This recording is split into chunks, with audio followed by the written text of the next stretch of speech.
할렐루야, 반갑습니다. 우리 옆에 있는 분 같이 인사하겠습니다. 메리 크리스마스, 기쁜 성탄절입니다.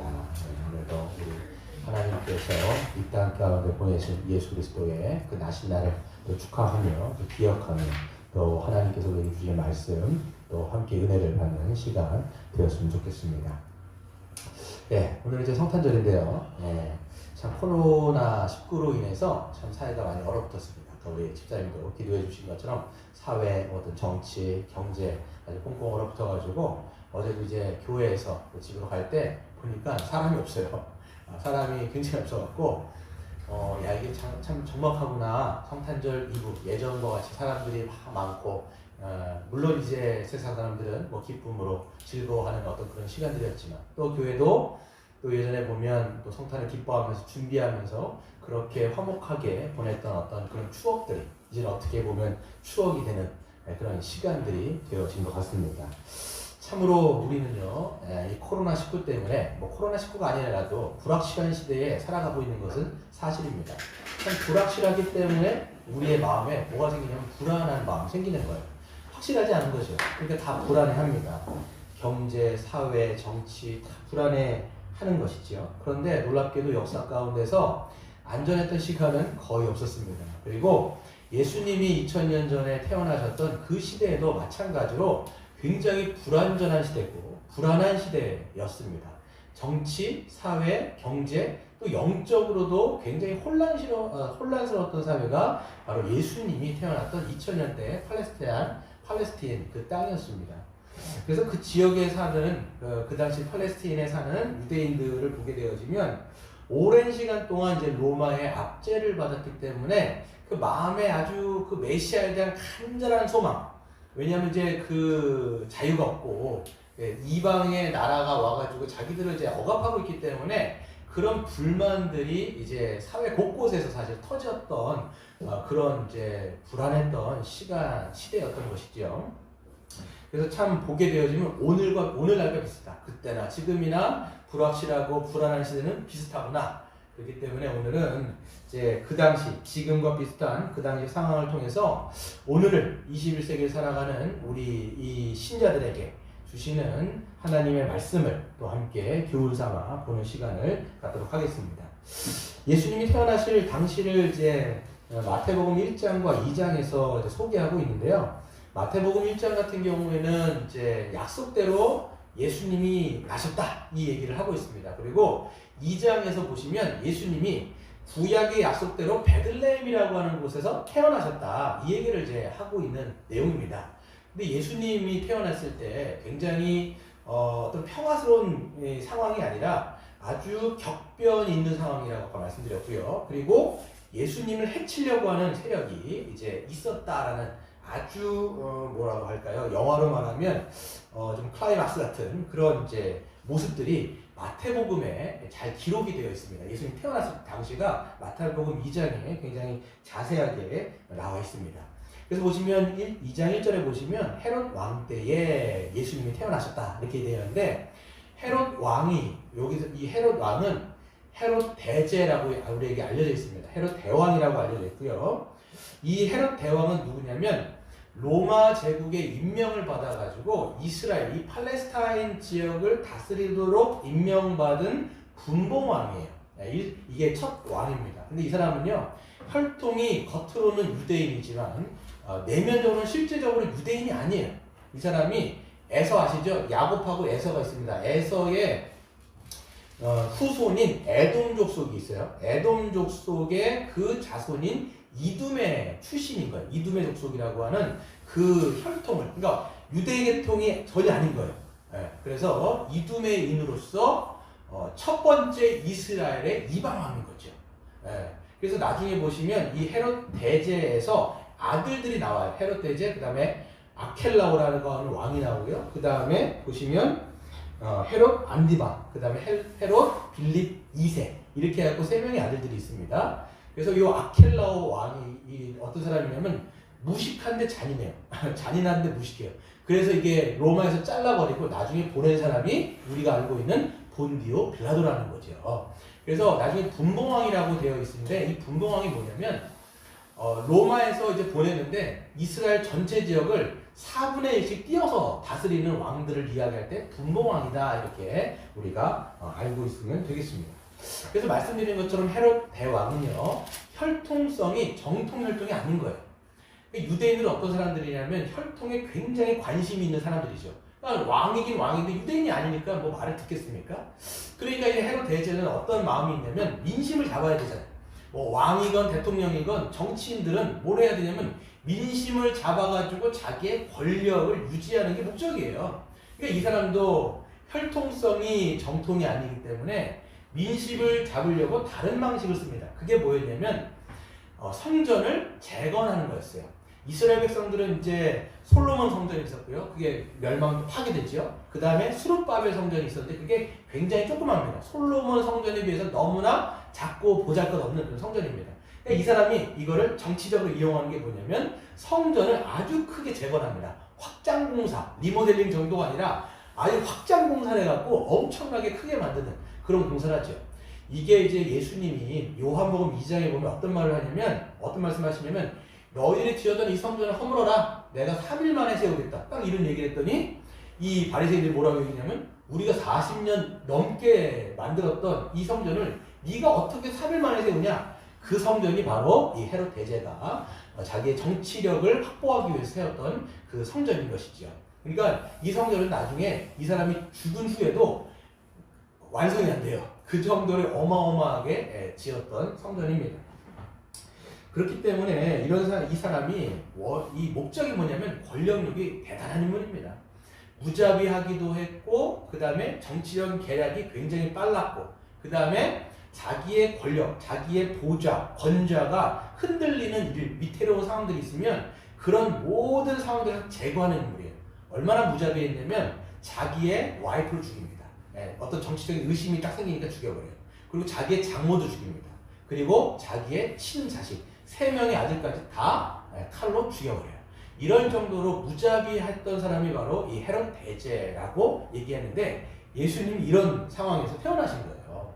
그러니까 권력과 사회 현상과 이런 것들이 굉장히 혼란스러운 시대에 예수님이 태어나신 거죠. 이런 정치적 분위기 가운데 또 한 부류의 사람들이 등장하는데 오늘 보시면 어떤 사람이 등장하냐면 여러분이 찬송에서도 계속 불렀던 동방박사가 등장하고 있습니다. 이 동방박사는요 이방 사람들입니다.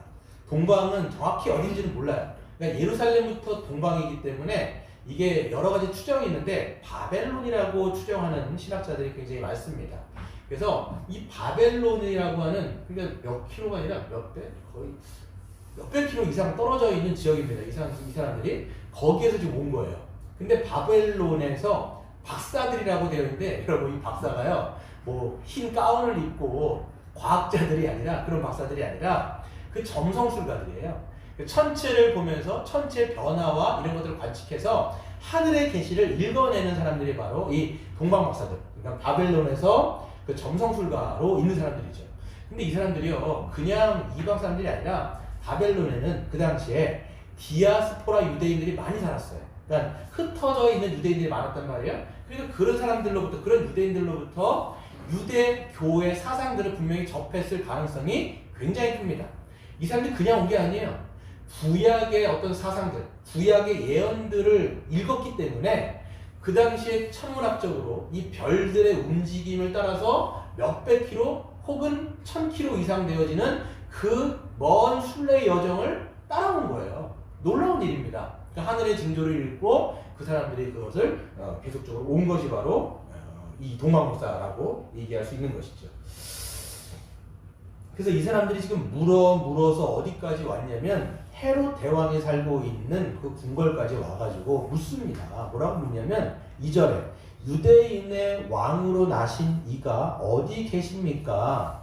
우리가 동방에서 바벨론에서 그의 별을 보고 그에게 경배하러 왔습니다라고 왕에게 묻고 있는 거예요. 그러니까 이 사람들은 구약에 대해서 알고 있는 거예요. 그리고 천체를 보면서 한 별을 따라서 오고 헤롯 대왕에게 묻는 거예요. 여러분이 헤롯 대왕이라면 지금 어떤 생각이 들 것 같아요? 굉장히 당혹하는 거예요. 지금 정치적으로 자기가 왕인데 이방 사람들이 그것도 그 점성술가가 와가지고 왕을 묻는 거예요. 왕이 태어났다라고 얘기하는데 어디에서 태어났습니까? 당신들이 믿고 있는 그 구약 성경에도 그렇게 나와 있는데 어디 있습니까? 라고 묻는 거죠.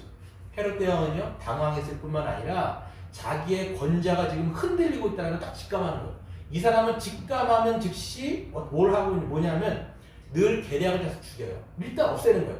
내가 왕인데 누가 왕이야? 죽여야지 생각을 하게 되는 것이죠. 그래서 그 3절이 뭐냐면 헤롯 왕과 온 예루살렘이 듣고 소동했다. 여기서 이제 소동이라고 하는 단어인데 이게 뭐냐면 당황했다라는 거예요. 아주 당혹감을 감출 수가 없었다라고 얘기하고 있죠. 그러니까 왕이 해야 될 게 뭐겠어요? 제거하는 일인 거예요. 그 4절 보세요. 왕이 모든 대제사장과 백성들의 서기관들을 불러 모아서 그리스도가 어디서 나겠느냐라고 묻는 거예요. 그러니까 아마 이 사람이 이방 혈통이기 때문에 구약을 몰랐나 봐요. 그러니까 이제 그 구약에 능통한 학자들을 부르는 거예요. 대제사장, 종교 지도자들이죠. 그리고 서기관, 하나님의 말씀에 아주 능통한 사람들을 불러갖고 그 예언에 대해서 딱 묻지요. 그랬더니 이 사람들은요 어떤 사람들이냐면 아주 정통하기 때문에 그 왕이 물었던 거에 아주 분명하게 아주 입을 모아갖고 대답을 합니다. 그게 바로 5절 6절이에요. 이르되 유대 베들레헴입니다. 이는 선지자. 여기서 선지자가 누구냐면 미가 선지자예요. 미가서 5장 2절에 보면 정확하게 어디에서 그리스도가 나실 것을 예언하고 있거든요. 보면 이렇게 돼 있죠. 6절.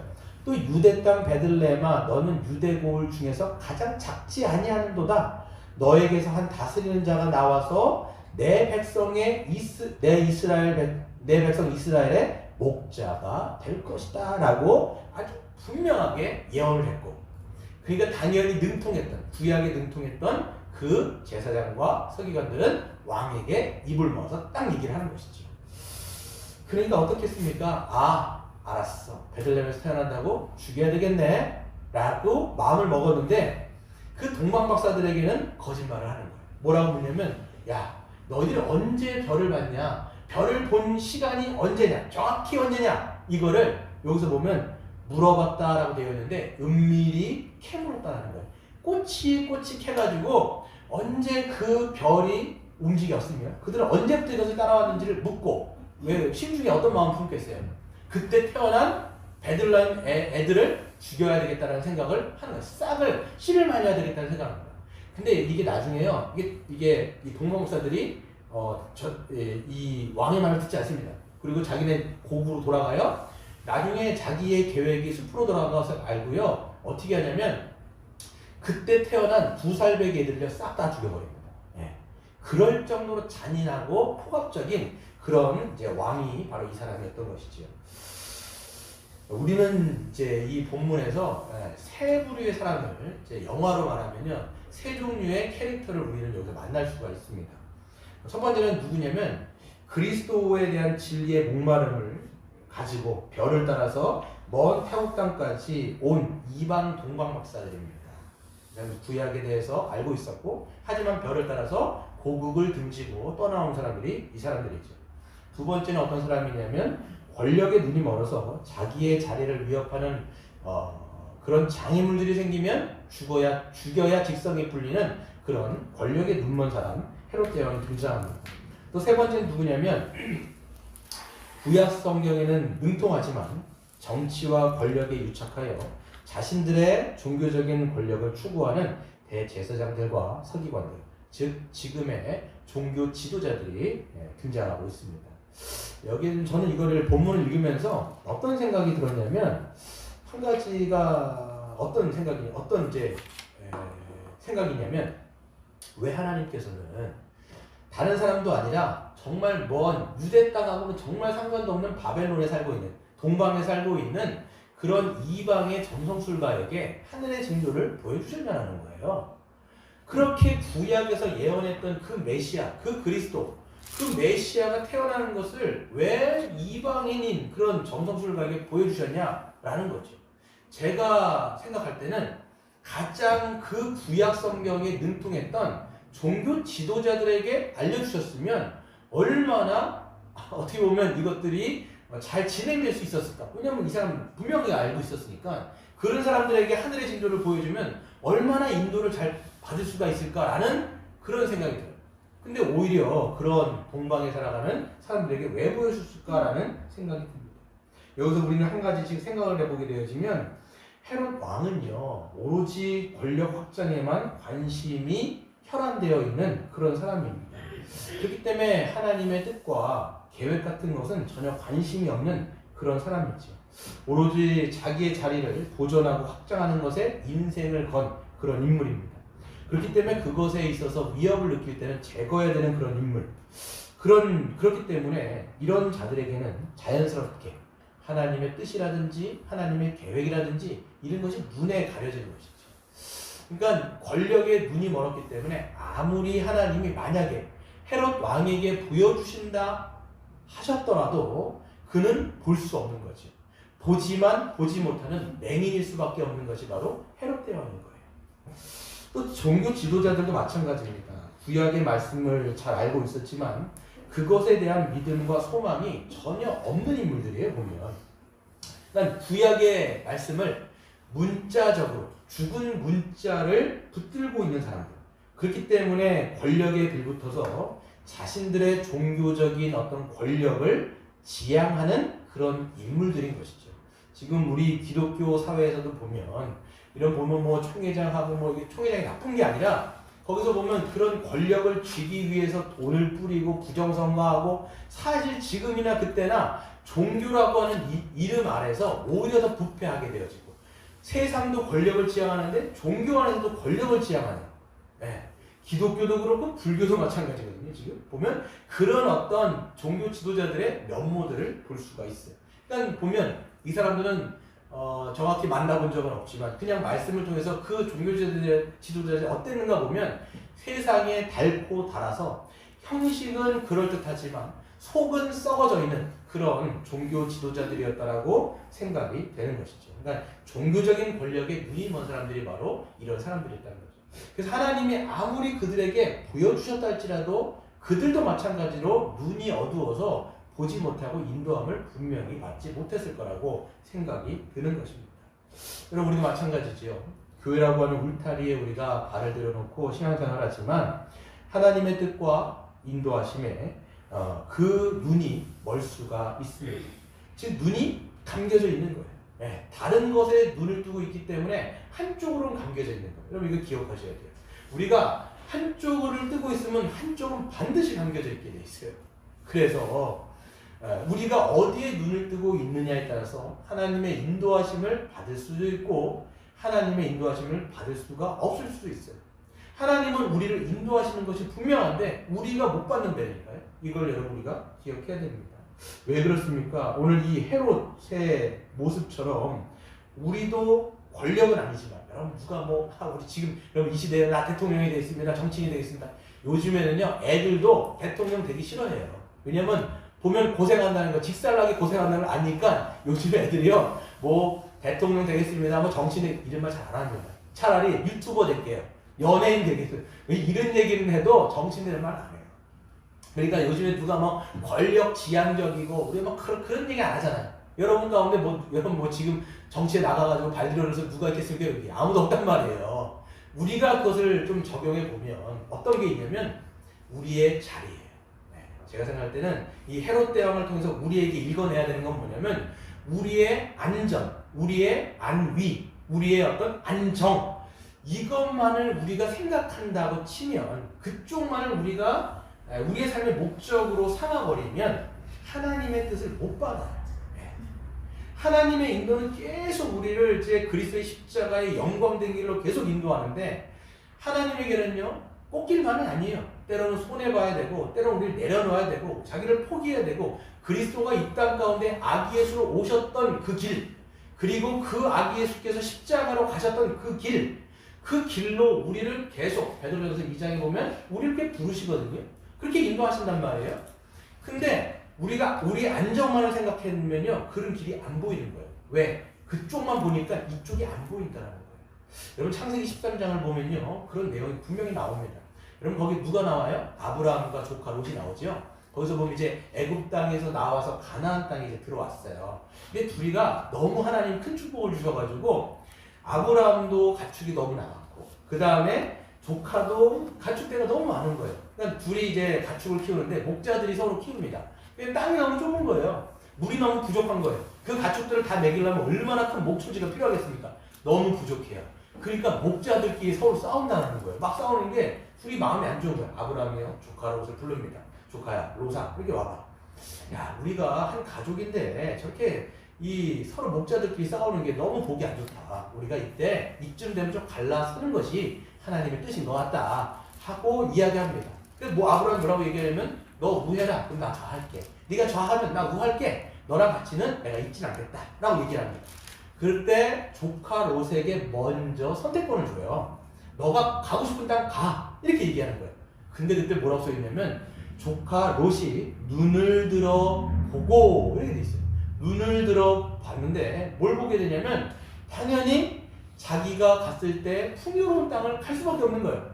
지금 가축들이 있고 그렇기 때문에 물을 줘야 되고 그 다음에 목초지가 있어야 되고 풀을 뜯겨야 되니까 그렇게 풍성한 곳, 보기에 좋고 보기에도 좋고 보암직스럽고 이런 땅을 골라서 땅으로 가는 거예요. 그 땅이 어떤 땅이에요? 소돔과 고모라였어요.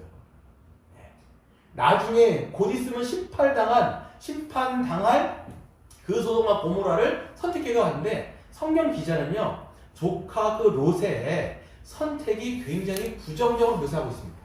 하나님의 약속하고는 별로 관심이 없어요.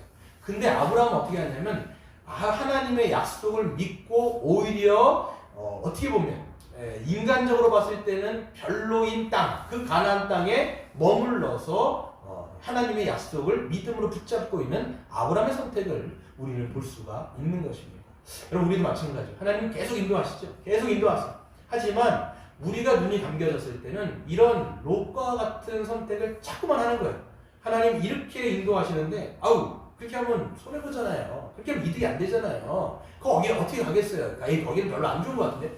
그러니까 자꾸만 우리는 근시안. 여러분 성경에서는 근시안이라는 말을 써요. 그러니까 내 눈앞에 있는 이익을 위해서 자꾸만 따라가는 거예요. 근데 눈앞에 있는 이익만을 자꾸만 따라가다 보면 어디를 만나냐면 소돔을 만나는 거예요. 왜? 세상 사람들이 다 그 길 가거든요. 예수님 말씀하신 길이 뭐예요? 사람들은 다 편하고 넓고 넓은 길을 다 간다. 왜? 편하니까. 그리로 가면 풍성하니까 다 그렇게 가는데 너희만은 그렇게 가지 말아라. 좁고 좁은 내가 갔던 그 길이 오히려 신자의 길이며 성도의 길이며 영광스러운 그 길이기 때문에 그렇게 선택하여 가는 것이 너희의 신자의 이 교회가 이 세상 가운데 빛과 소금으로 드러내는 그런 영광스러운 길이다 라고 말씀을 하시는 겁니다. 제가 이제 지난 시간에 했죠. 이번 주 토요일날인가 전화가 왔어요. 전화가 누가 왔냐면 이제 박가움 선교사님 전화가 왔습니다. 박가움 선교사님이 이제 그 인도네시아에서 코로나가 완화 터지니까 하루에 6,000명인가 6만 명이 기억이 안 나는데 하여튼 엄청나게 많은 확진자가 생기니까 못 계시고 이제 한국으로 들어오신 거예요. 이제 한국으로 들어오셨는데 그분이 이제 또 2월 달에는 또 자카르타라고 하는 지역으로 가셔서 언어를 이제 마치려고 하시는 거예요. 근데 그분의 선택을 보면요 참 놀라운 것 같아요. 사실 큰 교회 사실 부목사로 계셨거든요. 부목사로 계셨으면 조금 있으면 그냥 청빙 받아가지고 어떤 웬만한 교회 가셔가지고 그냥 담임으로 하실 수도 있었어요. 근데 하나님의 부르심이 있는 거예요. 그러니까 중국에 처음에 이제 중국 가셨는데 그게 왜 그랬냐면 중국에 선교를 갔는데 중국의 복음을 듣지 못하는 그런 수많은 사람들이 눈앞에 아주 아른거리는 거예요. 하나님의 부르심이 있구나. 사람들은 다 생각해요. 보통 이제 청빙 자리에 들어오면 기도해보고 꼭 이제 좋은 자리를 갑니다. 그게 하나님의 뜻이라고 자꾸 가는데 그게 아닌 거죠. 자기가 일단 결정해 놓고 하나님의 뜻이라고 얘기를 하고 좋은 자리를 갔고요. 근데 그게 아니라 이분을 보면 하나님의 정말 부르심이 뭔가 복음이 없는데 가는 게 진짜 하나님의 뜻이 아닌가라는 생각이 들어가지고 사실 모든 거 싹 다 정리하고 그 다음에 그때 보면 그 사모님도 교사였거든요. 중학교 교사가 초등학교 교사인데 사실 다 정리하고 오히려 이 중국이라고 하는 복음의 그 불모지에 가서 있다가 또 나중에 이제 거기서 출국을 아예 쫓겨납니다. 쫓겨나가지고 이제 인도네시아라는 땅을 가요. 그럼 보게 되어지면 여러분 그분 연세가 지금 이제 54세인데 언어를 중국어 배웠다가 또 인도네시아 말 또 배웠다가 이게 여러분 쉽지가 않거든요. 지금 나이가 많아지게 되어지면 언어라는 게 습득이 안 되는데 그런 것을 다 대가를 지불하면서도 하나님의 부르심에 참 응답을 하려고, 믿음으로 반응하려고, 인도함을 받으려고 계속 그렇게 하시는 모습을 보면서 참 존경스럽다는 생각이 들었어요. 이제 그분 이제 자카르타에서 언어를 마스터하게 되어지고 뭐 잘 되어지면 그 다음에 이제 보르네오라고 하는 섬, 보르네오 안에서도 굉장히 큰 섬인데 거기 안에서도 오지, 이제 제가 이름을 이제 기억이 안 나는데 그 섬으로 가게 된다고 하시더라고요. 예, 그런 인도를 자꾸 받는 거예요. 신자는요, 그렇게 살아갈 때 오히려 그리스도처럼 살아가는 것이고 그리스도를 따라 살아가는 것이죠. 또 여러분, 종교차 지도자들처럼 오늘 말씀을 보면요, 말씀의 지식이 해박합니다. 하지만 이것이 삶의 실체가 안 되는 그들의 모습을 보게 됩니다. 그들은 죽은 문자를 들고 있었던 것 같아요. 그러니까 이 말씀을 알지만 전혀 그것이 자기의 삶에서 작동이 안 되는 거예요. 그렇게 많이 들었는데, 그렇게 많이 읽었는데, 그렇게 많이 알고 있는데, 그렇게 많이 뭔가를 우리가 설교도 듣고 했는데 그게 말씀이 삶에서 구현되지가 않는 거예요. 여러분 생각해 보세요. 이 사람들 알았으면 가야 될 거 아니에요 지금. 그렇지 않습니까? 베들레헴에서 태어난다는 거 알았으면 가야 되잖아요. 본문에 이 사람들이 움직였다는 말 안 나와요. 오히려 이방 사람 그 동방 박사들이 몇백 킬로를 가지고 왔지만 이 사람들은 미동도 하지 않습니다. 알면 뭐합니까? 움직이질 않는데. 알면 뭐 하겠어요? 그 베들레헴으로 가갖고 하나님을 경배하지 않지 않습니까? 여기서 우리는 또 우리의 모습을 읽어낼 수가 있어야 되는 거예요. 여러분, 복음의 능력이 없는 것이 아니라 보면 우리의 믿음이 없는 거예요. 우리의 믿음이 없는 거예요. 지식이 없는 게 아니에요. 제가 한국교회가 지식이 없는 게 아니에요. 물론 복음에 대한 지식이 없는 교회들도 있지만 복음의 지식이 없어서 지금 이렇게 이 세상에 질타를 받는 게 아니라 실제적으로 그 알고 있는 말씀이 믿지를 못하는 거예요. 네, 믿지 못하니까 그 말씀에 내 인생에 소망을 걸지 않고요. 이 말씀에 대한 소망이 없기 때문에 내 인생을 절대 걸지가 않는 거예요. 그러니까 한마디로 말해서 우리가 믿음, 지식, 동의, 신뢰인데 지식은 있지만 신뢰하지 않는 그런 모습을 우리는 이 종교 지도자들을 통해서 우리는 면모를 볼 수가 있습니다. 저는 이걸 보면서 내 모습은 아닌가 이런 생각 들었어요. 요즘에 자꾸만 이 믿음에 대해서 자꾸 회의가 들더라고요. 제 모습을 보면. 난 정말 말씀을 가르치고 있는데 난 정말 믿고 있는가? 이런 거에 대해서 회의가 자꾸만 드는 거예요. 그러다 보니까 제 마음 가운데 이런 간절함이라든지 소망이 자꾸 사라져요. 자꾸만 사라져요. 성탄절 때 이런 얘기해서 좀 그렇지만. 말씀에는 정말 우리가 정말 말씀으로 구원받고 그 말씀이 우리 안에서 역사해서 우리 자신이 변화되어지고 이 복음은 능력이 있어 사람을 바꾼다고 하는데 정말 사람들이 바뀌는 거 맞는가? 복음을 듣고 이걸 가르치면 바뀌는가? 아니, 내 자신은 그렇게 바뀌고 있는가? 이걸 잠깐 보게 되는 거예요. 또 교회가 하나님 이 땅 가운데 세우신 하나님 나라의 현실이라고 얘기하는데, 즉 천국이라고 얘기하는데 정말 우리 교회가 그런 교회로 지금 변화되고 있는가? 정말 그런 내실 있고 하나님의 나라를 풍성히 누리는 그런 교회가 과연 될까라고 하는 자꾸만 그런 의구심이 드니까 그런 기대가 점점 사라집니다. 기대가 점점 사라집니다. 그러다 보니까 내 인생을 정말 걸어야 되는가? 이런 생각도 자꾸만 드는 그런 저의 한심한 모습을 자꾸만 보게 되더라고요. 아, 믿음이 없는 거구나. 믿음이 없구나. 말씀을 알지만 정말 내가 이거를 믿으면서 확신하며 살아가는 것이 아닐 수도 있겠다라는 모습을 이런 종교 지도자들을 통해서 제가 보는 거예요. 여러분, 우리는 기억해야 됩니다. 말씀에 대한 믿음이 사라지면 소망이 사라져요. 더 이상 기대하지 않거든요. 기대하지 않으면 거기에서 내 인생을 절대 걸려고 하지 않는 거예요. 왜? 그렇게 안 될 것 같으니까. 내 인생을 왜 걸겠어? 내 인생을 건다라고 하는 것은 소망을 품은 사람들만 자기의 인생을 거기다 올인해버리거든요.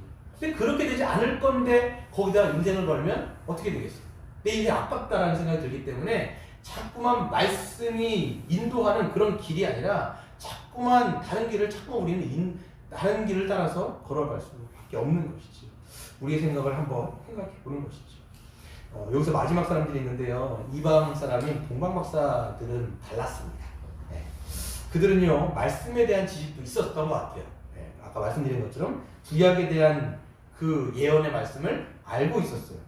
그런데 그것을 알고만 있는 것이 아니라 이것이 그들은 하늘의 계시로 믿은 거예요. 하늘의 계시로 믿은 것입니다. 그렇기 때문에 여러분 자기네 그 고국에서 떠나가지고 먼 타향까지 이렇게 올 수 있었던 건 아닙니까? 아브라함이 여러분 보시면 그 메소포타미아라고 하는 지역에서 아무것도 알지 못하지만 믿음으로 왔다라고 고백했던 것처럼 그 히브리서 말씀처럼 이 사람들도 믿음을 가지고 온 거예요.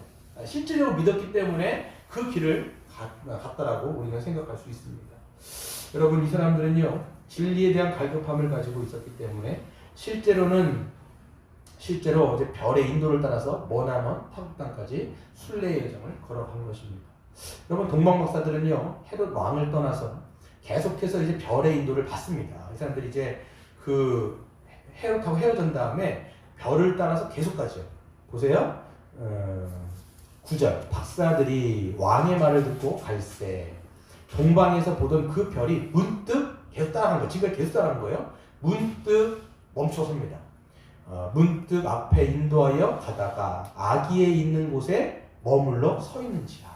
그 사람들이 이제는 여기구나 라는 것을 직감하게 되어지고 10절 그들이 별을 보고 매우 크게 기뻐하고 기뻐하더라. 이 얘기입니다.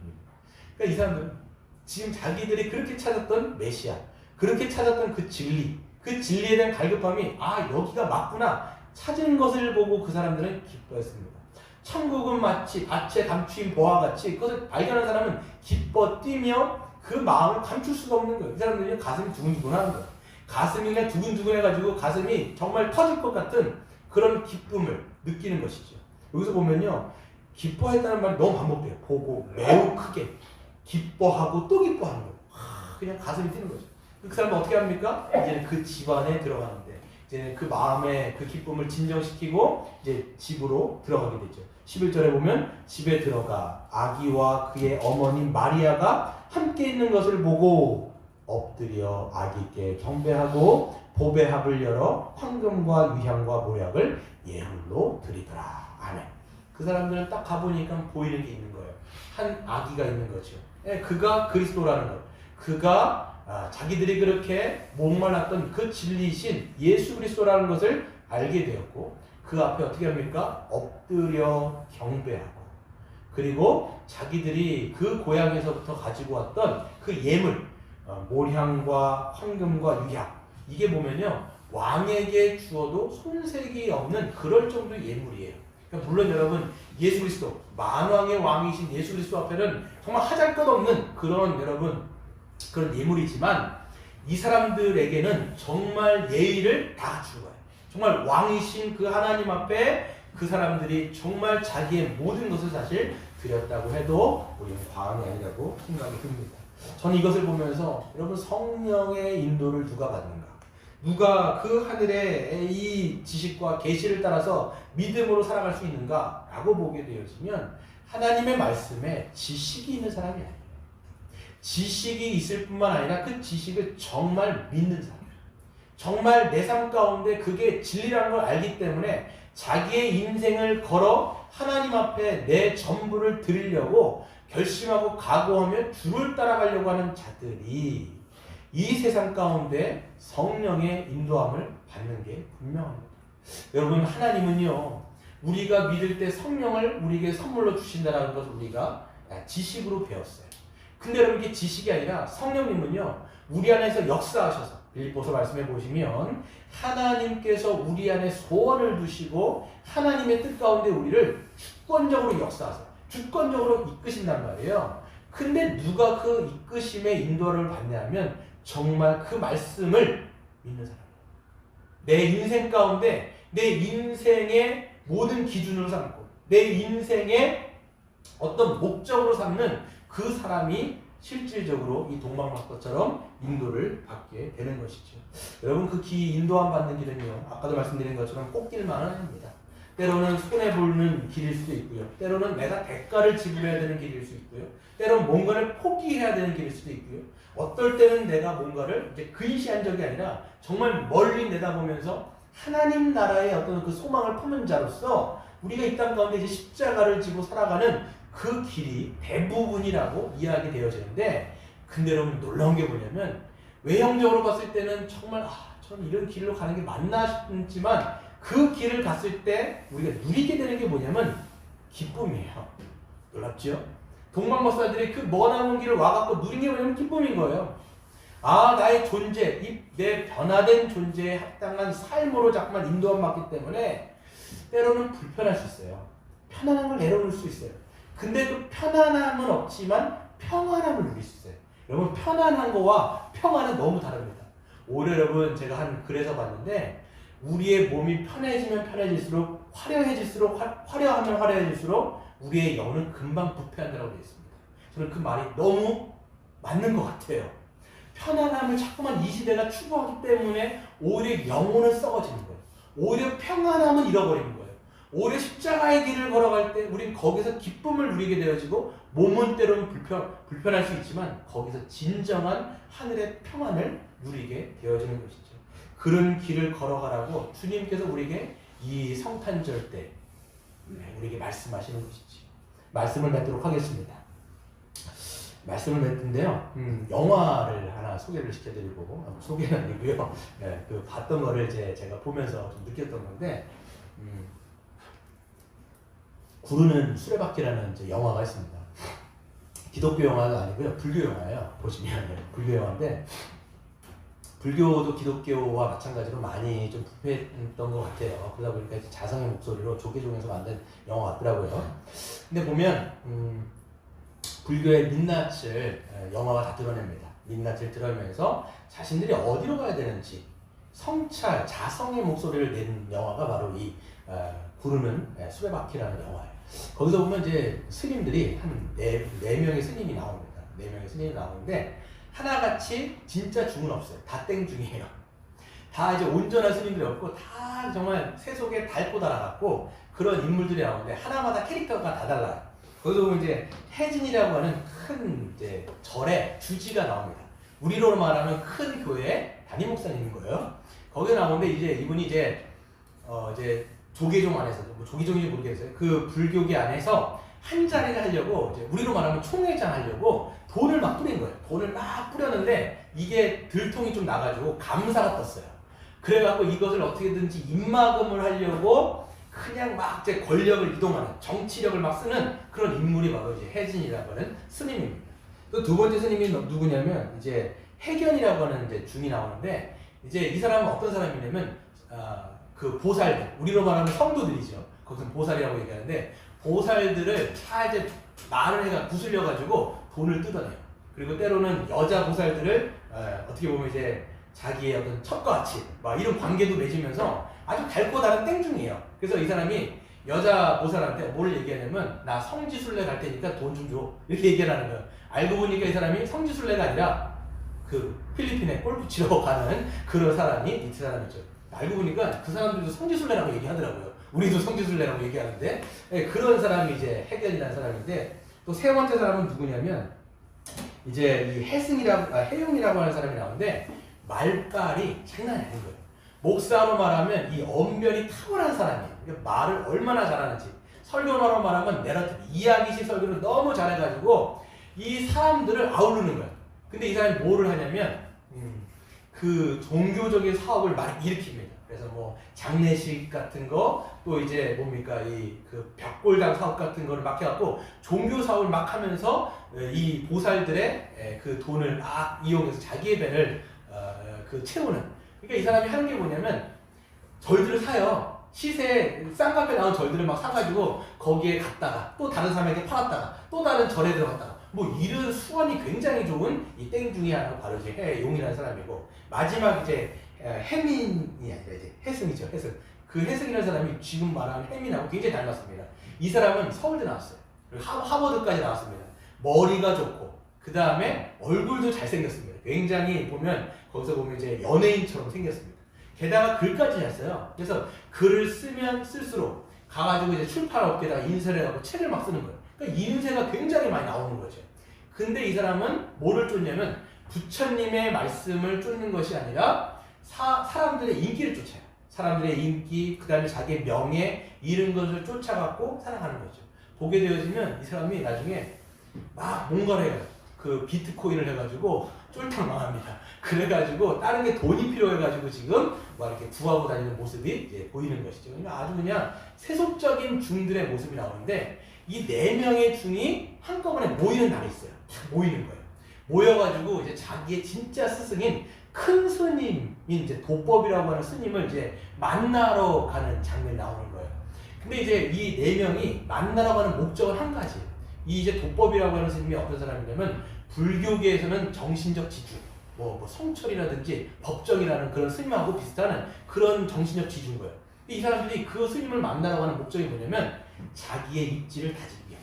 이 혜진이라는 사람은 어떤 거냐면 정치적인 입막음을 이 자기의 스승을 통해서 하려고 만나러 가는 거예요. 나머지도 마찬가지인 거죠. 자기의 입지 이런 걸 위해서 막 가는데 딱 만나러 가는 순간 모든 것이 물거품되거든요. 충격적인 사건을 봅니다. 그렇게 엄격하고 그렇게 정말 그 기준이 명확했던 그 도법이라고 하는 스님이 치매가 걸린 거예요. 그래가지고 그냥 그 똥도 못 가리고 그리고 막 뭐 옷을 막 기저귀만 차고 왔다 갔다 하면서 인내군 잡으러 왔다 뭐 이러면서 왔다 갔다 하면서 보게 되는 거죠. 그러니까 이 스님들이 어떤 생각을 하냐면 야, 안 되겠다. 요양원 보내버리자. 우리가 아니면 우리가 모셔야 되는데 저 어떻게 모시냐. 그냥 요양원을 보내자라는 생각을 3명이 중들이 합니다. 근데 첫 번째 사형인 그 혜진이라고 하는 사람만 그 스님만 그 얘기를 하지 않는 거예요. 왜 그러냐면 그 도법이라고 하는 스님하고 아주 인연이 깊어요. 이 사람이 고아였을 때 정말 못 먹고 죽을 만한 그런 상태에 이 사람을 걷어먹인 거예요. 부처님의 뜻을 따라서 인연법을 따라서 이 사람을 거두어서 그 다음에 이 사람을 승려를 만들기 위해서 아주 엄격하게 가르치고 걷어먹였던 그런 자기의 정말 진짜 은사인 것이죠. 그러면서 이제 과거를 막 추억을 합니다. 과거를 어떤 추억을 하냐면 얼마나 엄격하게 가르쳤던지 이 혜진은 이 스승의 말을 들으면 들을수록 깨달음이 안 생기는 거예요. 아, 그러면서 스승한테 얘기를 합니다. 나는 들어도 깨달음이 없습니다. 그러니까 나는 이제는 좀 나가겠습니다. 해가지고 아예 거리로 출가를 해갖고 6년이라는 세월 동안 거기서 수행을 하면서 거지같이 있습니다. 아주 거지같이 먹지도 못하고 추운 곳에서 있으면서 아주 그냥 그 구도자의 모습을 가지고 있는 거죠. 이게 이제 스승으로서 도법이라는 사람이 너무 불쌍히 여기니까 아예 그 사람이 수행하는 곳에 찾아와서 어떻게 하냐면 그 사람을 다시 데려갑니다. 근데 딱 행색을 보니까 너무 초라한 거예요.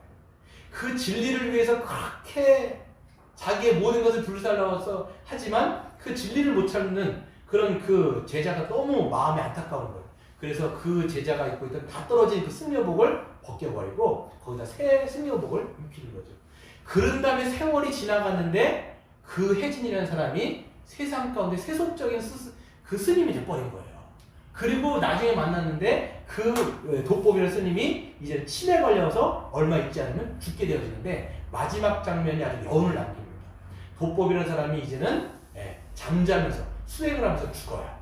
그것을 이제 혜진은 보게 되어지고 나머지 중들도 이제 평범한 삶으로 돌아갑니다.